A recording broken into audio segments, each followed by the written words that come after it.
यार आप लोग परेशान हो रहे होंगे कि मेरा 2-3 दिन से वीडियो नहीं आ रहा है ना। वो इसलिए नहीं आ रहा है कि हमारा पैकेज वह ख़त्म हो ही गया। तो आज इंशाल्लाह आज अपना वीडियो का टाइम होता है रात को 9:30 बजे।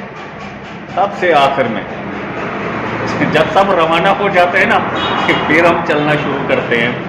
चलो भैया आहिस्ता आहिस्ता आहिस्ता आहिस्ता चलते रहो, कोई मसला नहीं है, मंजिल तक पहुंच ही जाएंगे। माशाल्लाह माशाल्लाह। अच्छा बस।